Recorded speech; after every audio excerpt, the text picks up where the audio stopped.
Bismillahirrahmanirrahim. Elhamdülillahi Rabbil alemin. Vessalatu vesselamu ala eşrefil enbiyai vel murselin. Nebiyyina Muhammedin ve ala alihi ve ashabihi ecmaîn. Demək, böyük günahlardan biri də Allahın haram buyurduğu cana qəsd etmək.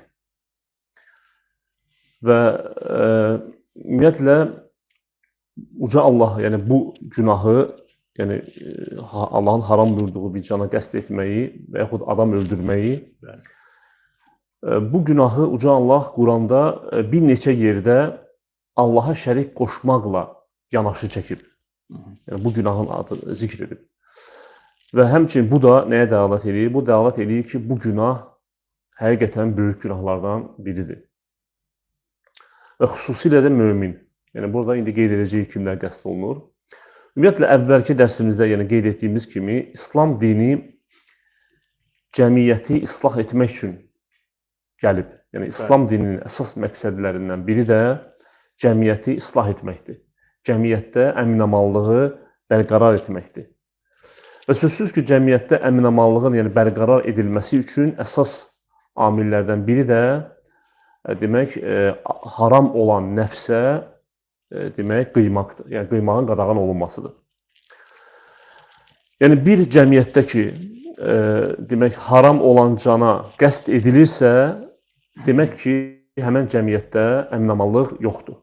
Yoxluğuna dəlalət edir. Və İslam dində məhz bu baxımdan əvvəlki dərsimizdə qeyd etdiyimiz kimi, 5 zəruri olan şeylərdən biri də canı qorumaqdır. Və buna görə də dinimiz canı qəsd etməyi, burada həm insanın öz canına qəsd etməsi, həm də başqasının canına qəsd etməsini qadağan etmiş və bunu edənə şiddətli bir əzabla təhdid etmişdir Rəbbimiz. Və ümumiyyətlə, İslam dini biz fikir versək, nəinki insanı istənilən canlıya demək, qayğı göstərməyi, istənilən canlını səbəbsiz olaraq öldürməyi qadağan edir. Bəli. Və bir çox hədislərdə biz görərik ki, məsələn, Buxarinin rəvayət etdiyi hədisdə bir qadın pişiyi evdə həbs edib, onu çölə buraxmadığına görə və həmçinin ona yemək və içməkdən məhrum edib öldürdüyünə görə, necə ki, hədisdə Peyğəmbər s.ə.v deyir ki, bu qadını Allah Taala cəhənnəmə saldı, cəzalandırdı. Və bunun əksi olaraq, bir kişi, necə ki, bu da Buxarinin rəvayət etdiyi hədisdə, bir kişi yolla gedirdi və susadı, bərk susamışdı və bir quyu gördü. Və girdi bu quyunun içinə, özü su içdi və çıxdıqdan sonra gördü ki, bir it susuzluqdan, yəni quyunun yanında susuzluqdan ləhləyir və susuzluqdan yaş torpağı yalayır. Və kişi dedi ki, fikirləşdi ki, bu itin, yəni mənim düşdüyüm hal eyni ilə bu it də həmən hissləri keçirir. Bəli, susuzluqdur. Və kişi yenidən quyuya düşür və ayaqqabısına su doldurur və dişi ilə, ağzı ilə bu suyu çıxardır və həmən iti demək, içizdirir. Və bu səbəbdən, necə ki, hədisdə gəlir Peyğəmbərimiz sallallahu aleyhi ve sellem deyir ki, Allah Taala həmən kişinin günahlarını bağışladı, ona demək, mükafat verdi. Və sahabələr hətta sual verirlər ki, ey Allahın elçisi, məgər canlılara qayğı göstərməyimizdə bizə savab var? Peyğəmbərimiz sallallahu əleyhi və səlləm deyir ki, hər bir canlıya qayğı göstərməkdə savab var. Yəni, o kəslər ki, hansı ki, deyirlər, İslam dini terrorizm dinidir, İslam adam öldürmək və s. Subhanallah, yəni elə deyil. Baxsaq, bəli, hətta heyvana qarşı belə qadağan edib. Başqa bir hədisdə Peyğəmbərimiz sallallahu əleyhi və səlləm deyir ki, Allah Taala hər şeyə yaxşılıq etməyi buyurub. Bəli. Hər bir şeydə yaxşılığı buyurub, bəli. Və buyurur ki, əgər öldürsəz belə, yəni heyvanı kəssəz belə, gözəl şəkildə, yəni ona əziyyət vermədən qurbanlıq zamanı kəsilən heyvan. Bəli, qurbanlıq zamanı kəsilən heyvan. Və əksinə, yəni bəzi dinimizin, yəni Uca Allahın insana verdiyi dəyərə görə məhz Uca Allah yəni cana qəsd edənə cəza olaraq onun da öldürülməsini buyurub. Yəni əslində bu, yəni buna bəziləri qıraqdan baxırlar, deyirlər İslam dini vəhşilikdir və s. Çünki baxın, bir dəfə başqasını öldürübsə, onu əfv etmir, onu cəzalandırır və cəzası da ölüm cəzasıdır. Əslində İslam dini insana dəyər verdiyinə görə, yəni bunu buyurub. Əksinə biz baxsaq görərik ki, o cəmiyyətlərdə ki, insan öldürməyin cəzası yüngüldür, o cəmiyyətlərdə ölüm hadisələri daha çox baş verir.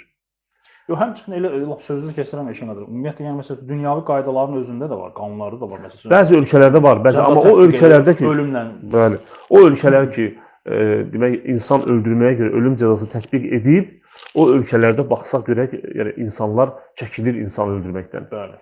Və buna görə də dinimizə görə əgər bir insan haqsız yerə başqa bir insanı öldürərsə, müsəlmanı öldürərsə, dinimiz həmin o ölənin ailəsinə 3 hüquq verib, yəni 3 haqq verib. Ya istəsə qatili öldürməsini tələb edərlər, ya istəsə qan bahası alıb, yəni öldürülənə görə qan bahası alıb və qan bahası da dinimizdə 100 dəvədir. 100 dəvənin qiymətidir. Ya da ki, bağışlaya da bilərlər. Və Uca Allah hətta buyurur ki, yəni bağışlamağı daha məsləhət bilir.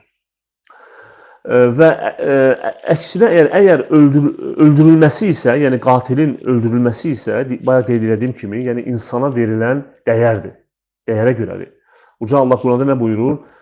وَلَكُمْ فِي الْقِصَاسِ حَيَاتٌ يَا أُولِي الْأَلْبَابِ لَعَلَّكُمْ تَتَّقُونَ. Yəni sizin üçün qisasda həyat var, əmin-amanlıq var. Və İbn Kəsir bu ayənin təfsirində qeyd edir ki, deyir, burada nəyə görə əmin-amanlıq var? Çünki qatilin öldürülməsi digər insanlara ibrət olar. Və onlar da demək bu əməldən çəkinərlər. İndi isə keçək Quran və hədislərdə deməli cana, Allahın haram buyurduğu cana qəsd etməyin, yəni öldürməyin, insan öldürməyin haram buyurduğunu dəlalət edən ayələr və hədislərə. Bu ayələrdən biri də Əl-Furqan surəsindədir. Uca Allah buyurur ki, yəni burada Uca Allah möminlərin sifətlərini, vəsflərini qeyd edir və bildirir ki, möminlər o kəslərdir ki, onlar Allahla yanaşı başqa məbuda yalvarmaz, Allahın haram etdiyi cana haqsız yerə qıymaz və zina etməzlər. 3 günahı Allah Taala yanaşı qeyd etdi. Sonra Uca Allah növbəti ayədə buyurur ki, bunu edən kimsələr cəzalandırılar. Qiyamət günü onun əzabı qat-qat artırılar və onun içində zəlil olub əbədi qalar. Ancaq tövbə edib iman gətirən və salih əməllər edənlər istisnadır. Yəni Uca Allah tövbə edənləri istisna elədi. Və fikir versə burada Uca Allah, yəni bu demək 3 günahı yanaşı qeyd etdi. Həmçinin başqa bir ayədə Uca Allah buyurur ki, de, gəlin Rəbbinizin sizə nələri haram etdiyini oxuyun. Ona heç nəyə şərik qoşmayın, valideynlərə yaxşılıq edin və yoxsulluq üzündən uşaqlarınızı öldürməyin. Sizin də onların da ruzisini biz veririk. Murdar əməllərin aşkarına da gizlisinə də yaxınlaşmayın. Şəriətin icazə verdiği hallar istisna olmaqla Allahın öldürülməsini haram buyurduğu şəxsi haqsız yerə öldürməyin. Allah bunları sizə tövsiyə etmişdir ki, bəlkə anlayasınız. Əl-Ənam surəsinin 151-ci ayəsi. Fikir versək, burada da Uca Allah demək, cana qəsd etməyi, yəni insan öldürməyi Allaha şərik qoşmaqla yanaşı çəkdi. Və başqa bir ayədə Nisa surəsində Uca Allah deməli burada bu ayədə ümumiyyətlə qəsd öldürmənin növlərini qeyd edir. Ümumiyyətlə bildiyimiz kimi şəriətdə ümumiyyətlə törədilən qətillərin 3 növü var. Yəni, törədilən qətillər niyyətindən asılı olaraq, yəni 3 qismə bölünür. Və həmçinin bunların hərəsinin özünə xas olan cəzası var. Birincisi, qəsdən törədilən qətillər. Və bunun cəzası ən ağırdır və bu məhz Quran və hədislərdə gələn təhdidlər və həmçində qorxutmalar və çəkindirmələr buna aiddir. Yəni cəzalar buna aiddir. Yəni qəsdən törədilən qətillər. Və bayaq oxuduğumuz ayələr hamısı yəni buna aiddir. İkincisi, buna deyirlər şibhul əmd, yəni qəsdə oxşar, qəsdə bənzər törədilən qətillər. Və bu da nədir? Bunlar da bir insanın adətən, yəni demək insanın öldürülməsinə səbəb olmayan alətlə, yəni məsələn kiçik daşla, taxta parçası ilə və ya yumruqla, yəni öldürmək niyyəti olmadan bir insanı vurması, amma nəticədə bədbəxtlikdən bu insanın ölməsinə səbəb olan hadisələrdir. Bu cür halları dinimiz yəni istisna edib. Yəni bu qeyd olunan yəni qisas, yəni bunlara tətbiq olunmur, bəli. Üçüncü növ isə səhvən baş verən qətllərdir. Yəni bu da ki, məsələn insanın halal bir işlə, mübah bir işlə məşğul olduğu vaxt təsadüfən, yəni məsələn hündür bir yerdə çəkiclə, alətlə işlədiyi vaxt çəkic əlindən düşməsi və aşağıda bir insanın məsələn insana dəyib onu öldürməsidir. Və ya maşın idarə edərkən insanın yolda bir qəza baş verməsi, yəni buna deyirlər səhvən baş verən qətllər. Bu səhvən baş verən qətllərlə deməli qəsdən törədilən qətlə bənzər, yəni bunlar ikisi demək bunların hökmü ayrıdır. Və Uca Allah Ən-Nisa surəsində burada səhvən baş verən qətli qeyd edir. Uca Allah buyurur ki, heç bir müminin başqa bir mümini öldürməyə haqqı yoxdur. Bu birinci. Və bu dəlalət edir ki, heç bir mömin başqa bir müminin qardaşını heç bir halda öldürməyə haqqı yoxdur. Bunun səhvən baş verilməsi isə müstəsnadır. Yəni Uca Allah burada səhvən baş verməni istisna edir və sonra bildirir ki, səhvən baş verən qətildə nə etmək lazımdır və bildirir ki, kim səhvən bir mümini öldürərsə, onda mömin bir köləni azad etməli, yəni bir kölə azad etməli bu kəffarə olaraq və ölənin ailəsinə qan bahası verməlidir. Yəni ölən ailəsinə qan bahası da qeyd etdik ki, 100 dəvənin məbləğidir. Fikir versək, yəni burada fərqli bir hökmdür. Sonra Uca Allah buyurur ki, ölənin ailəsinin qan bahasını bağışlaması isə müstəsnadır. Yəni ölənin ailəsi əgər qan bahasını bağışlayarsa, götürməyə bilərlər. Əgər ölən adam mömin olduğu halda sizə düşmən olan bir qövmdəndirsə, yəni ölən adam mömindir, amma onun ailəsi düşmən qövmdən, yəni kafir olan düşmən qövmdəndir. Yəni müsəlmanların döyüş halda olduğu, yəni onlarla döyüşdüyü bir qövmdür. Məsələn, bizim hal-hazırda düşmən qövmü kimi erməniləri misal gətirmək olar. Əgər ölən adam mömindir, amma onun ailəsi düşmən olan kafirdirsə, Uca Allah buyurur ki, onda qatil mömin bir kölə azad etməlidir. Yəni bu halda qan bahası vermir. Çünki düşmən qövmdür. Sonra Uca Allah buyurur ki, əgər ölən adam sizinlə aranızda müqavilə olan bir qövmdəndirsə, burada artıq deməli kafir olub, lakin müsəlmanlarla arasında olan müqavilə var. Müəyyən müqavilə əsasında müsəlmanların ölkəsində yaşayırlar. Bu halda Uca Allah buyurur ki, onda qatil onun ailəsinə qan bahası verməli və mömin bir kölə azad etməlidir. Burada fikir versək görərik ki, Uca Allah hətta qeyri-müsəlman olsa belə müsəlmanlarla müqaviləsi olan qeyri-müsəlmanı, yəni kafiri müsəlmanla bərabər etdi. Çünki birinci qeyd edir ki, səhvən mömin olarsa, onda qan bahası verməlidir və kölə azad eləməlidir. Və burada da həmən şey qeyd elədi Uca Allah. Ki, əgər müsəlmanlarla arasında müqavilə bağlayan kafir bir qövm olarsa, o halda yenə də qan bahası verməlidir və bir kölə azad etməlidir. Və bu da dəlildir ki, İslam dini, görürsünüzmü, fərq qoymur.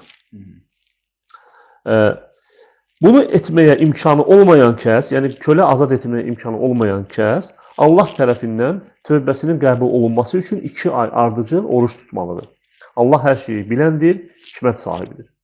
Bu deməli aid nəyə?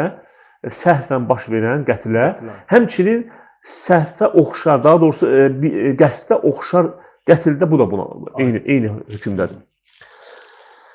Sonra Uca Allah növbəti ayə 93-cü ayədə keçir qəsdən adam öldürməyə və bildirir ki, kim bir mömini qəsdən öldürərsə, onun cəzası içərisində əbədi qalacağı cəhənnəm olar. Bu yerdə çox maraqlıdır, yəni əbədi qalmaq orada yəni nə qəsd olunur?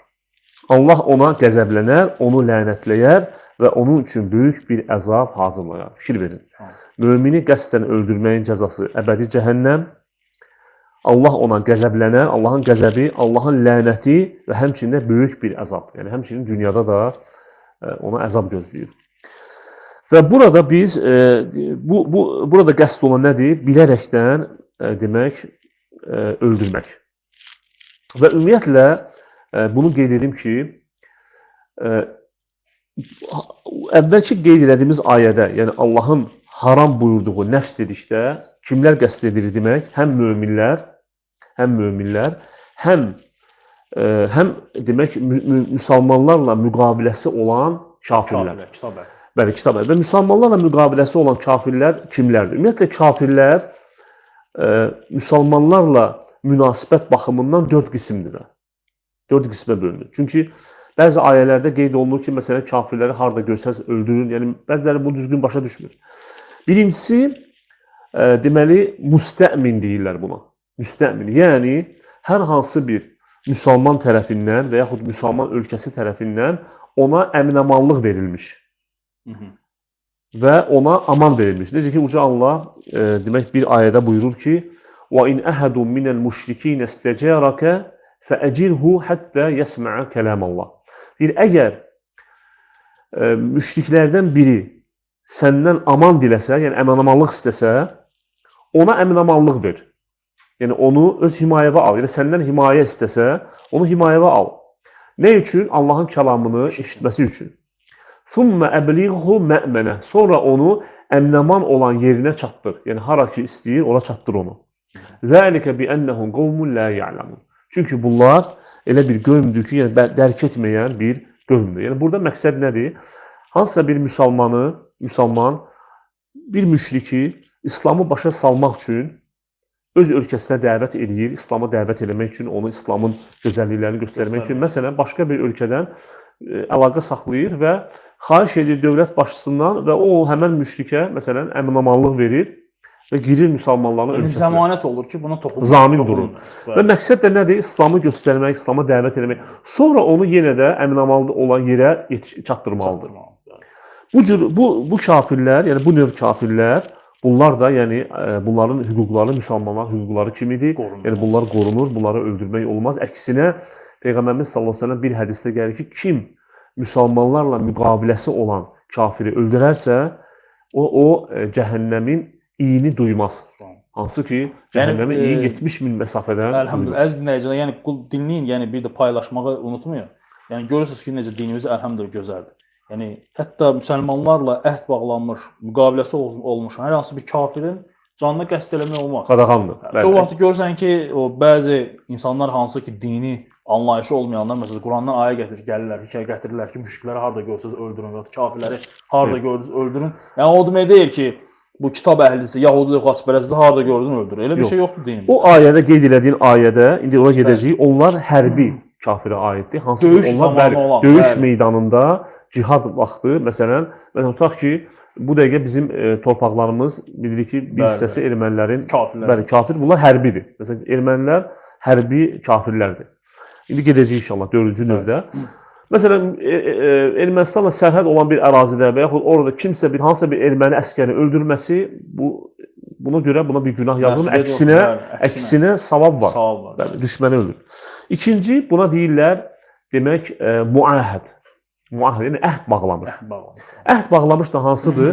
O qonşu ölkələr, məsələn, bəzi ölkələrlə, məsələn, müsəlman ölkələri əhd bağlayır ki, onlar hücum etməyəcəklər, bunlar da onlara hücum etməyəcəklər və beləcə demək, bunlar arasında əhd olur. Necə ki, Peyğəmbərimiz sallallahu əleyhi və səlləm hicrətin 6-cı ilində Hüdeybiyyə sülhündə Qureyş müşrikləri ilə əhd bağladı, 10 illik.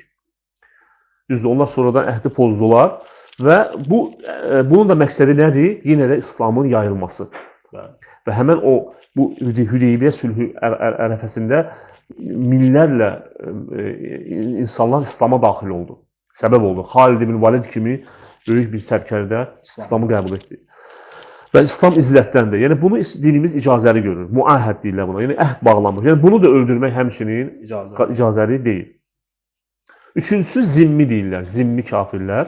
Zimmi kafirlər hansı kafirlərdir? Onlar müsəlmanların ölkəsində yaşayıb müsəlmanlara cizyə vergisi, yəni can vergisi verməklə vergi verməklə öz dillərində qalırlar, yəni ön dilləri Öz yaşayır əmin-amanlıqlarını qoruyurlar. və həmçində müsəlmanların qanunları onlara da tətbiq olunur.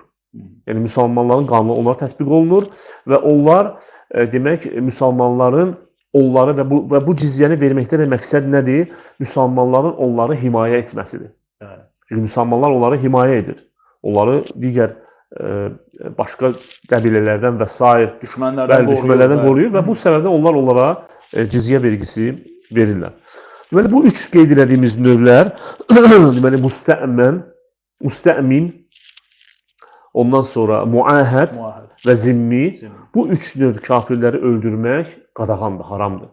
Və bayaq qeyd etdiyimiz Allahın haram buyurduğu cana, bunlar da aiddir. Aydındır. Ancaq dördüncü qism isə hərbi kafir. Hərbi kafir isə müsəlmanlarla döyüş şəraitində olan kafirlərə deyilir. Məsələn, bizim hal-hazırda ermənilərlə olan vəziyyətimiz kimi. Yəni, ermənilər bizə görə hərbi kafirdir. Baxmayaraq ki, məsələn, Gürcüstan da kitab əhli sayılır. Amma bizim onlarla müqaviləmiz var. Onlar bizə hücum edir, biz də onlara. Amma Ermənistan isə bizimlə döyüş vəziyyətində olduğuna görə və Quranda da məhz gələn o ayələr ki, kafirləri harda görsəz öldürün və s. məhz döyüş meydanında demək hərbi, yəni kafirlərə aiddir. Bir də o Eşən qardaş, o ayəti burada soruşurlar, həm də o əbədi cəhənnəmdə qalmaq söhbəti. Yəni burada qəsd olunan nələrdə soruşurlar. Deməli, keçək bu ayənin mənasına ki, Uca Allah buyurur ki, bir mömini qəsdən öldürən içərisində əbədi qalacağı cəhənnəm olar. Cəzası budur. Nə deməkdir bu mənası? Buna oxşar başqa dəlillər də var. Məsələn, indi gələcək inşallah, kim öz canına qəsd edərsə, belə bir hədis var, Peyğəmbərimiz sallallahu əleyhi və səlləm buyurur ki, kim öz canına nə ilə qəsd edərsə, qiyamət günü o özünə qəsd etdiyi alətlə də cəhənnəmdə əbədi qalar. Məsələn, bir hədisdə Peyğəmbərimiz sallallahu əleyhi və səlləm deyir ki, kim dəmir parçası ilə öz canına qəsd edərsə, cəhənnəm odunda bu dəmir parçasını daim qarnına soxar və orada əbədi olaraq qalar. O cürlə ona cəza veriləcək. Başqa bir hədisin ardı. Kim zəhər içib özünü öldürərsə, cəhənnəm odunda o zəhəri əlində tutub həmişə zəhər içər və orada əbədi olaraq qalar. Kim özünü dağdan atıb canına qəsd edərsə, cəhənnəm odunda özünü daim yuxarıdan aşağı atar və orada əbədi olaraq qalar. Müslim rivayet edir. Yəni, bayaq qeyd etdiyimiz ayə və bu hədis, ümumiyyətlə və bu mənada gələn başqa hədislər, hansı ki, müəyyən günahı edən cəhənnəmdə əbədi qalar. Necə ki, Əbu Hüreyrədən rivayet olunur ki, İbn Kəsir gətirir ki, yəni bu ayənin mənası odur ki, əgər onu cəzalandırası olsaydı Allah Taala, yəni Allah Taala əgər onu bu günaha görə cəzalandırmış olsaydı, cəzası bu olardı. Yəni demədik, deyəcək, cəzası budur, Allah Teala buyurdu. Ki, bunun cəzası budur. Amma Allah Teala rəhmət olaraq bizim ümmətə, demək, la ilahe illallah deyən, yəni tövhid üzərində ölənin, demək, şirkdən aşağı olan günahlarını uca Allah istəsə ona bağışlaya bilər. Və deməli, bunların hədis və ayələrin mənası nə oldu? Cəzası budur. Əgər cəzalandırılmış olsaydı. Aydındır. Bu bir mənası.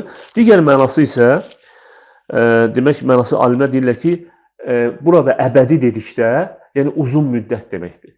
Uzun müddət qalmaq. Yəni, cəhənnəmə girəcək, cəzalandırılacaq və orada uzun müddət qalacaq, amma son dönüşü yenə də cənnət olacaq. Bəli, tövhid əhli olduğuna görə, çünki Allah Teala Quran-ı hədislərdə bildirdiyimiz kimi, Allah Teala qəlbində zərrə qədər imanı olanı cəhənnəmdən çıxarılmasını buyuracaq.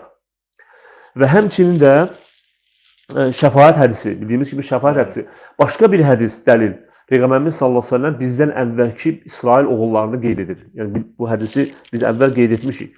Bir kişi İsrail oğullarından bir nəfər 99 nəfəri öldürür. Və tövbə etmək istəyir, yəni peşman olur, tövbə etmək istəyir və gəlir bir abidin yanına və soruşur ki, mən 99 nəfər öldürmüşəm. Mənə tövbə varmı? Bu abid ona deyir ki, sənə tövbə yoxdur. Və bu da qəzəblənir və onu da öldürür. Deyir, artıq 99 nəfər isə 100-ü tamamlayıb. Və sonra yenə buna deyirlər ki, başqa bir insan var, elm əhli var, alimdir. Onun yanına göndərirlər və o ona ondan soruşanda o ona bildirir ki, bəli, sənin tövbən var. Yəni Allah sənin tövbəni qəbul edəcək. Sadəcə sən nə etməlisən? Günah elədiyin o ərazidən, şəhərdən çıxıb başqa bir şəhərə get. Hansı ki, o şəhərdə demək insanlar, salih insanlar da ibadətlə məşğuldurlar. Və qısa olaraq danışacağam. Bu həmən kişi yola çıxır, yəni həmən bu alimin ona qeyd elədiyi şəhərə və yolda, yarı yolda demək ölür, vəfat edir. Və rəhmət mələkləri ilə əzab mələkləri bunun canını almaqda demək ixtilaf edirlər və əzab mələkləri deyir ki, o 100 nəfəri öldürüb, amma rəhmət mələkləri deyir ki, xeyr, o tövbə etmişdi. Son nəticədə nə olur? Uca Allah yerə əmr edir və onlara mələklərə əmr edir ki, onun getdiyi, qət etdiyi məsafə ilə gedəcəyi, yəni demək istiqamətləndiyi şəhərin arasında olan məsafəni ölçsünlər. Hansı daha yaxındırsa, o halda aqibəti olacaq və nəticədə uca Allah yerə əmr edir və onun gedəcəyi, yəni deməli istiqamət götürdüyü həmin o şəhərə olan məsafə daha qısa olur və o demək cənnətə girir, yəni bağışlanır. Və İbn Kəsir qeyd edir ki, əgər bizdən əvvəlki olan ümmətlərdə qatil bağışlanırdısa, o halda bizim ümmətdə qatilin bağışlanması daha haqlıdır bizim ümmətdə. Lakin bəzi alimlər qeyd edir ki, məsələn İbn Abbas radiyallahu anhuma qeyd edir ki, mütləq o cəzalanacaq. İbn Abbasın rəyi bu idi ki, o mütləq yəni cəhənnəmdə müəyyən qədər cəza çəkəcək. Və bəzi hədislərə keçmək istəyərdim. Demək, yəni Allahın haram buyurduğu cana qəsd etməyin haram olması barədə. Bir hədisdə Müslim rəvayət edib İbn Məsuddan radiyallahu anhu deyir ki, Peyğəmbərimiz sallallahu aleyhi və səlləm demişdir. Qiyamət günü insanlar arasında ilk olaraq qan davalarına görə hökm veriləcək. Və bu da göstərir ki, yəni nə cür önəmlidir. Başqa bir hədis Ubadə ibn Samitdən radiyallahu anhu Peyğəmbərimiz sallallahu aleyhi və səlləm demişdir. Mömin haram olan bir qanı tökmədiyi müddətdə Allaha itaətdə sürətlə irəliləyən əməl-i salih insandır. Yəni nə qədər ki haram qan tökməyib, əməl-i salih və Allaha itaətdə irəliləyən bir insandır. Haram olan qanı tökdükdə isə yorular və geriləyər. Yəni artıq geriləyər. Başqa bir hədisdə Peyğəmbərimiz sallallahu əleyhi və səlləm buyurur ki, Allah qatında dünyanın yox olması bir müsəlmanın öldürülməsindən daha yüngüldür.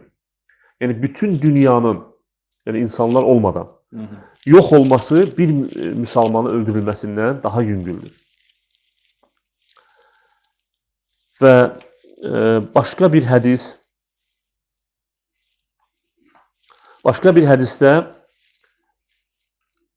Peyğəmbərimiz sallallahu əleyhi və səlləm buyurur ki, qiyamət günü qatil, daha doğrusu öldürülən şəxs bir hədisdə gəlir ki, öz başını, bir hədisdə gətirir ki, öz boynunu, yəni kəsilmiş boynunu bir əli ilə tutub, digər əli ilə qatilin yaxasından tutub Allahın huzurunda Allahdan deyəcək ki, ey Rəbbim, ondan soruş ki, bu məni niyə öldürdü?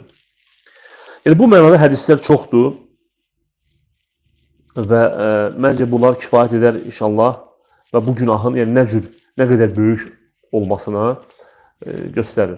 Yəni bu əlhəmdülillah ki bizə onu göstərir ki, insan heç bir halda yəni özünə qəsd etməməlidir. Heç bir halda. Yəni nəinki özünə, həmçinin başqasına. Bəli. Bu Allah Taala ona verilən Allah tərəfindən bir əmanətdir. Bəli. Yəni görürsən bəzən insanlar görürsən çətinlikdən, yəni hansısa bir nə bilim yaxınını itirdiyinə görə görürsən insan özünə qəsd eləyir və yaxud nəsə içir dərman öldürür. Yəni hər halda müsəlman bir kimsə belə şeylərdən qorxmalıdır. Bəli, etməməlidir. Ümumiyyətlə insan, müsəlman başına gələn imtahanlara görə səbr etməlidir. Heç bir halda, bəli, səbr etməlidir. Nə halı olursa olsun, hansı vəziyyətdə olursa olsun, səbr etməlidir və özünə olan, yəni Allahın ona əmanət olaraq verdiyi cana qəsd etməməlidir. Çünki bayaq qeyd etdiyimiz kimi Allahın haram buyurduğu cana qəsd etmək dedikdə həmçinin demək özünü öldürmək də qəsd olunur. Yəni bu da haramdır. Necə ki uca Allah Ən-Nisa surəsində 29-cu ayədə buyurur ki, özünüzü öldürməyin. Həqiqətən Allah sizə qarşı rəhimlidir və uca Allahın özünüzü öldürməyin yəni ayəsi bu ayə burada bu üç şeyi cəm edir özündə. Həm insanın özü özünə qəsd etməsinin haram olmasını, ikincisi özünüzü yəni biri-birinizi, həm də başqasını öldürməyin, həmçinin bu ayədən götürülür.